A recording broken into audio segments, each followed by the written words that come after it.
not for this. For the NCLEX, you will. Let's see. Hand washing, PPE, all the different safety.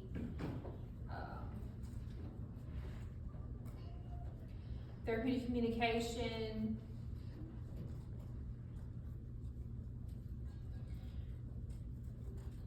Nurses, like responsibilities, going back to like disaster planning and things like that. What is our responsibility? You know, we need to look and identify resources that are out there. Know your role and what you're supposed to be doing. Participate in disaster drills that are held on a regular basis. Even though it's like, there goes the fire drill again, but participate in that, know what your role is.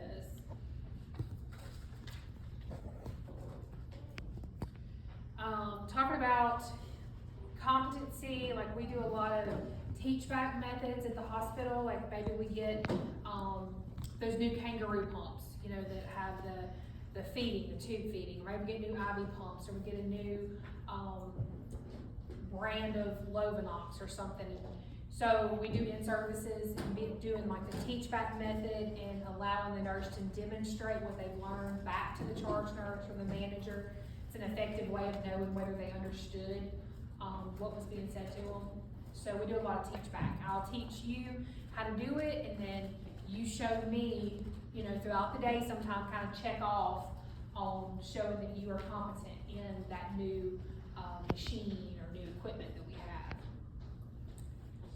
Let's see.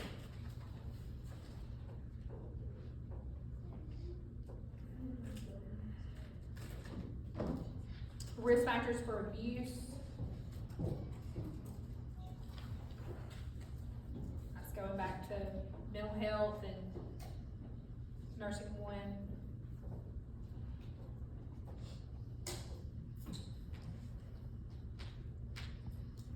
Practices of different like religious practices, you know, we have to be culturally aware of the different, you know, for instance, like Jehovah's Witness, they don't take blood. Islamic people don't eat pork. What's some other things? Yeah, cultural, but what are some other ones you can think of, like your cultural and religious? Hang on, what now? Eye contact. Yes, a lot of your Asian population, they're really weird about eye contact. They don't want you looking at them, and they get very uncomfortable when you look at them. Trying to think of specific post-mortem care for Yes. different religions too. We had a question about like second semester. There are. I've actually had patients that have had specific, like, I don't want to say not like a seance, but like a ceremony after the patient dies, like a ritual type thing, where they're like around the body and they do all this stuff and sprinkle stuff, and you know, I don't know how that works, but anyway, so just kind of being culturally aware of those certain things and how, what do we do, like with a patient advocate. We want to, you know, just be culturally aware. And so the only ones I've really ran into is the whole Jehovah's Witness with the blood, the Islamic people, and they don't have pork, so you gotta make sure that their dietary needs are met. I've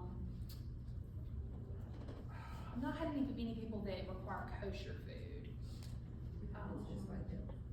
What? About kosher food? What now? Cold water? Cold water, more hot drinks.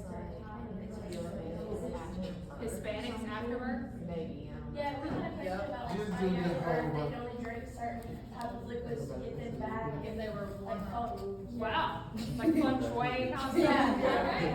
I've actually had like Spanish Just do the people whole- that have been like, don't hit me cold water, don't hit me ice, like I want more drinks. Huh. It like balances them out, is what the question. But you know, you can just do just fine. Just fine. Okay, let's see. Mental health patients, different stages of, grief.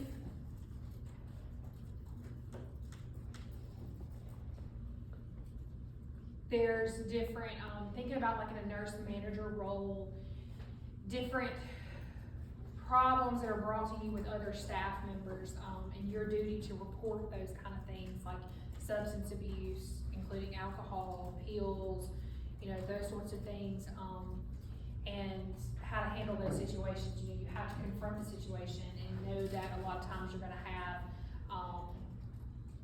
most of the time, every situation I've been in is they deny that they're using.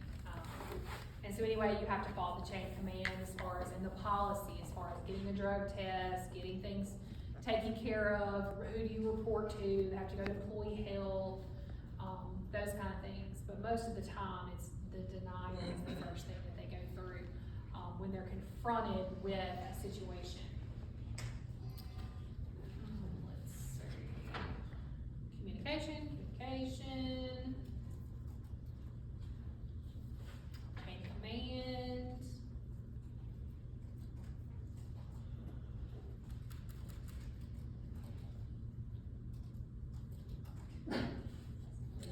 Lots of intervention, like when should you intervene? When should you get in and do something about it?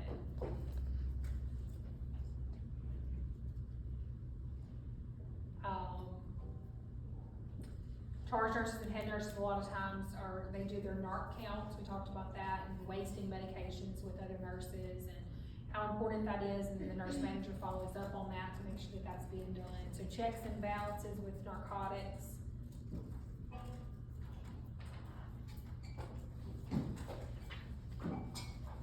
Don't ever document anything without actually doing it. False documentation and using computer systems is a big problem.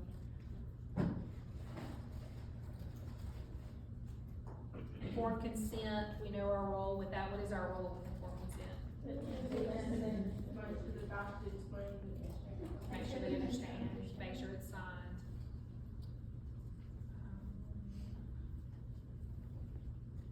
Remember how we talked about yesterday the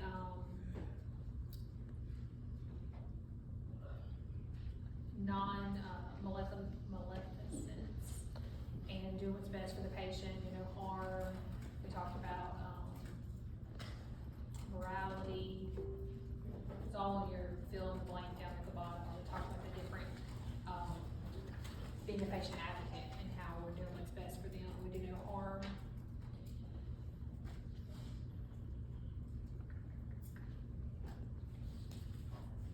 Conflict management.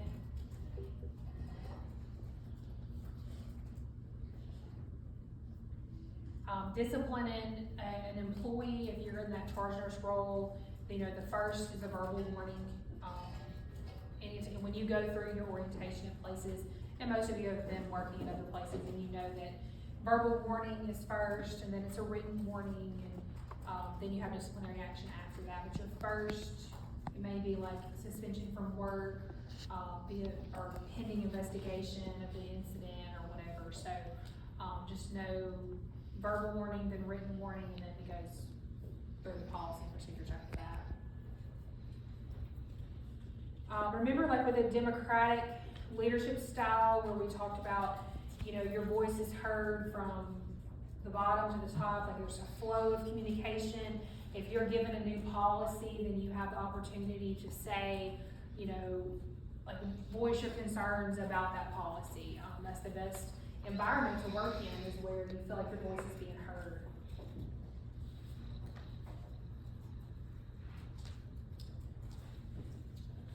Delegation. Remember how we talked about delegating a task, that we need to make sure that we're choosing the right person, that we're clear, concise, and that they accept our request for them to do something, that they've accepted that delegation.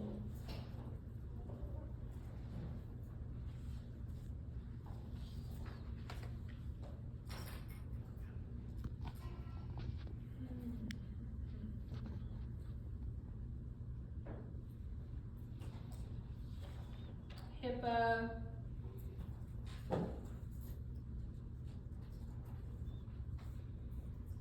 Think about when you're taking care of patients, a lot of times we have to do a lot of explaining to the assistive personnel, like things about the pump that they may not know, like maybe the IV pump or even the kangaroo pump. I've seen a lot of times, we never lay our patients down flat when they're getting feeding. Well, PCAs, they haven't been through nursing school, so they don't know the risk of aspiration. So going in and telling them, let's not lay our patient down flat when they're getting a feeding, it can cause this, this, and this. Maybe teach them about the wound care. Like, there's a lot of times that we have to teach them things, and then we get an understanding from them that they understand what we're talking about. Does that make sense? The importance of maybe positioning of a client. One that comes off hand for me is like traction. They don't need to move the patient. The weights have to be off the floor. We have the foot plate at the bottom that helps prevent foot drop. Those kind of things they may not know because they haven't been through nursing school. Another one I see all the time in the hospital is a kangaroo pump. They'll lay those patients flat all the way down, and we've got feeding pumping into their belly. I'm trying to think of it. Well, the catheter bags not being below the level of the bladder, they'll have them hanging up here by the head. Well then patients complain of pain because their urine's backed up and their bladder is distended. So just those little things of like, not only are you teaching your patients about things, but you can teach the assistant personnel as well, right? Make sure that they understand what you're talking about. Move the Foley bag to the end of the bed. So those are just some things that to be mindful of and to be aware, like the type questions, the following statements indicate an understanding. Does that make sense? Like those kind, whether it comes an understanding from the patient or understanding from PCA or understanding from LPN, you're educating that person, and then what statements determine that they understood. Okay, so those type of questions, we got some of those.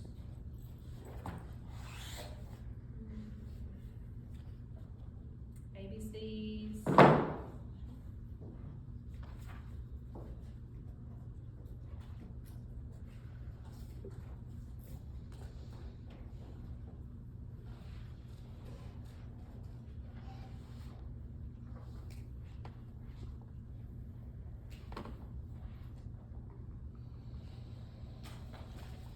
Some lab levels overall.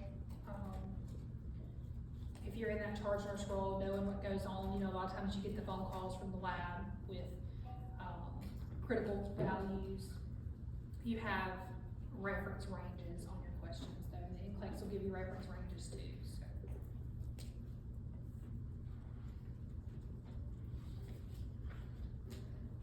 Assessment.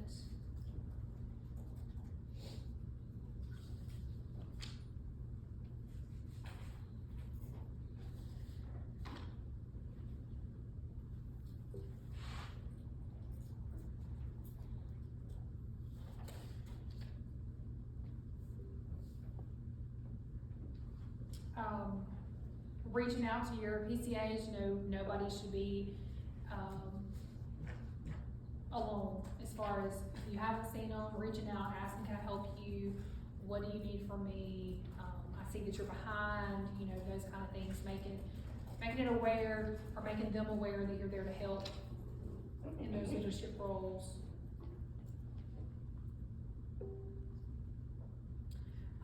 Quality improvement, we didn't really talk about this, but we did in fundamentals, but quality improvement, when you go to the hospital, there's a quality improvement department, and so they focus on certain disease processes and what can we do to ensure that these patients have a really good outcome and don't come back with the same problem.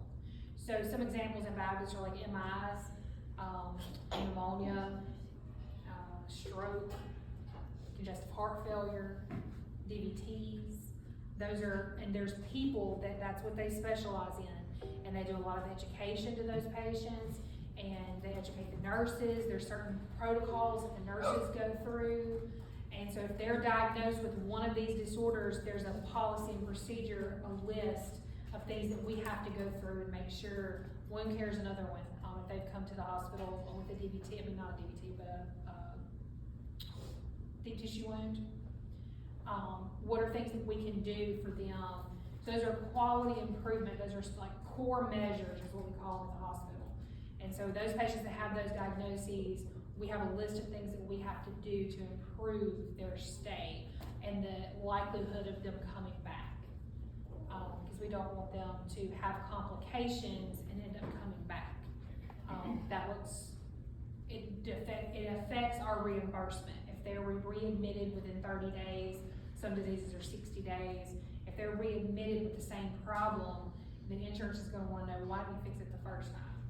You know, what happened? Where is there a gap? So, like with some patients, we have to make sure they have a cardiology appointment within 7 days of being discharged. Or they have to follow up with the primary care doctor within 14 days of being discharged. So we go ahead and set those things up for them, because that's what we're doing in our role to ensure that they're compliant outside the hospital. Does that make sense? Quality improvement. Let's see. Foley catheters is another one with quality improvement that they do. Like they will do a bunch of research about Foley catheter insertion on the unit and find out which units are having the most CAUTIs, which is UTIs that are caused by those Foley catheters. What can we do to prevent that? What are some things like they may watch nurses put in the Foley catheters and see that it's a common trend that sterile fields being broken. You know, so what can we do to make sure that that doesn't happen again? So that's just another thing about quality improvement.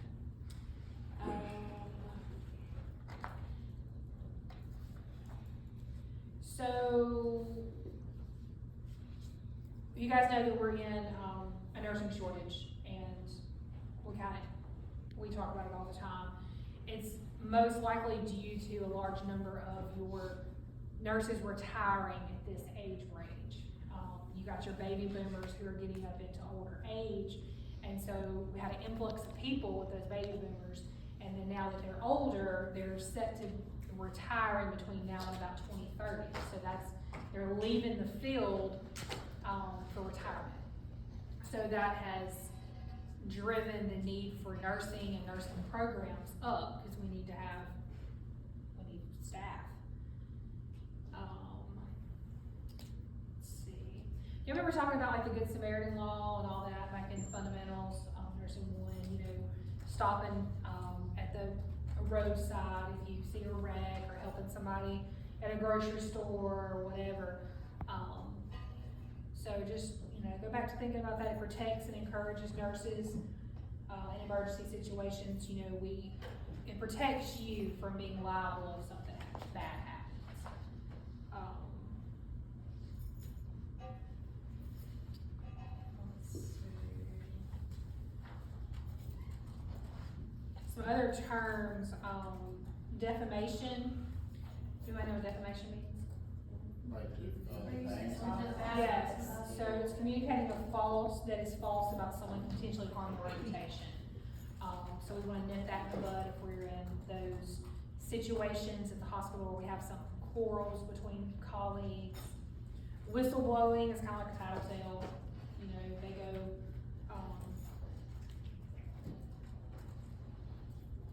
they go and report things.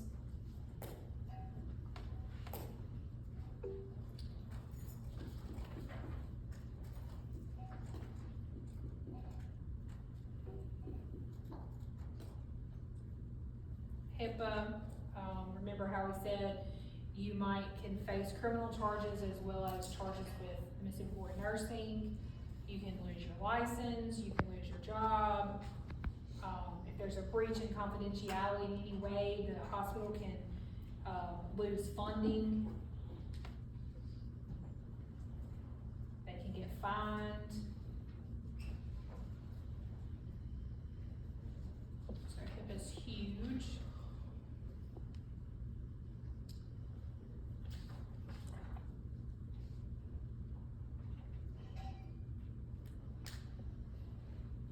Assessing, ABCs,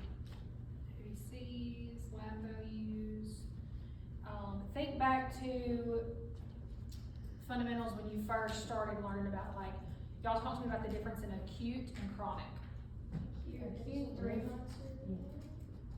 Yeah, and acute is something's happened quickly and your body doesn't have time to adapt to the change, right? So it's really quick. You go to acute care, would be like an urgent care. You would go to like a primary care for a chronic problem. Chronic problems are gonna be like your COPD, your high blood pressure, your chronic kidney disease, your hypertension, your diabetes. All those are chronic conditions. Acute conditions happen quickly and your body doesn't have time to adjust to it. So an acute MI happens really quick, right? Myocardial infarction. If you have pneumonia, that is an acute illness, okay? It's really quickly and can be healed really quickly. Chronic is something you're gonna live with. Let's see.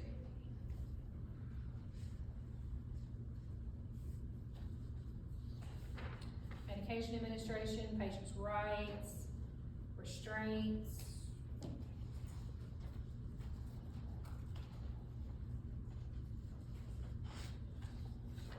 They throw restraints on just everybody that's not behaving.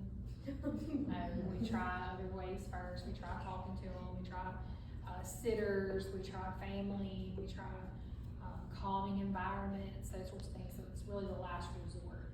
And remember, we have to get a new order for restraints every 24 hours.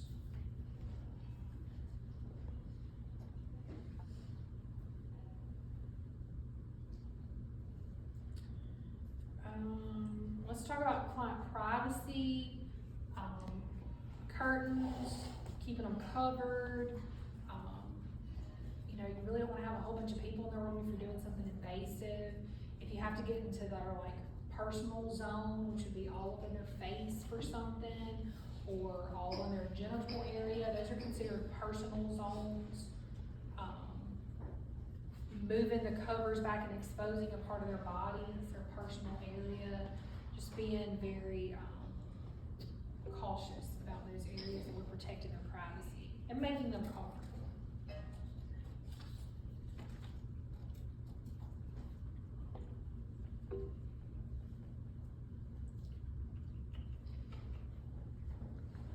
Your NCLEX is NCSBN, NCLEX exam, it's all 50 states. Maximum number of items on the RN exam, it used to be 265, I didn't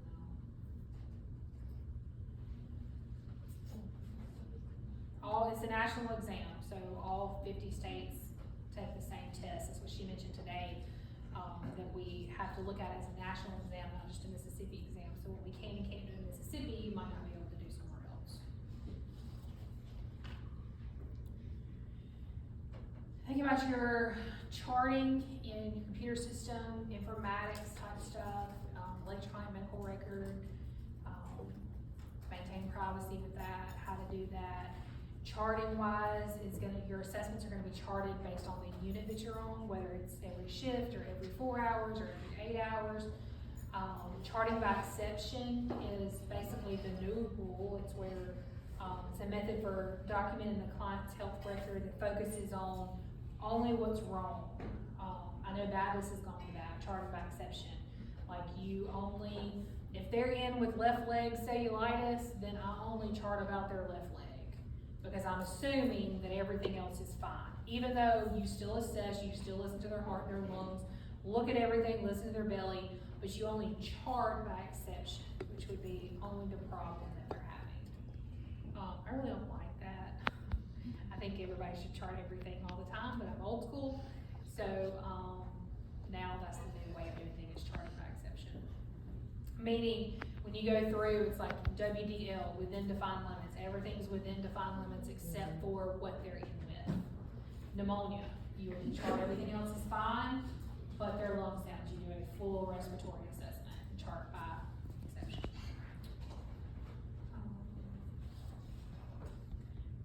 The computer gives us the access to be in and out of people's charts, but we're not to do that unless we are actively taking care of that client. Education as far as medication administration with the clients.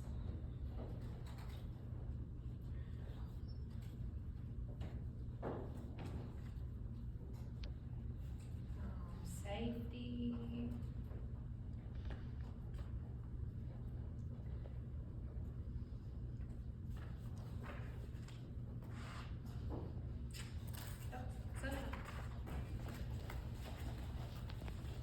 pretty well-rounded test, I believe. It is, how many? 75 questions, 15 points worth of next gen.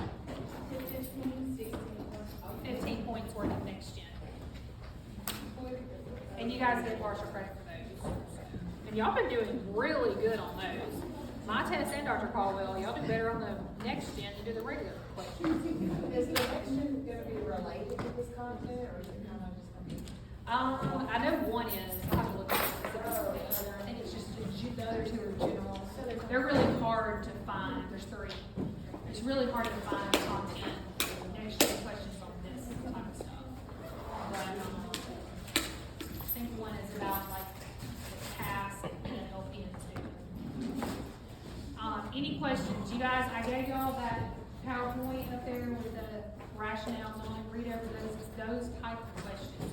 Find more of those type practice questions, the better you'll do. You guys are out. What? Take some practice next year. I'll just see if I can find some. I will see. November 6th, we're gonna make the 349 view. Next week, I'll have the list for y'all to start paying your convention $50. I don't have it with me today. I don't have time. So I will make it, and I'll start collecting that money next week. It's due the 14th. Don't forget those boxes up here. If you guys wanna make donations,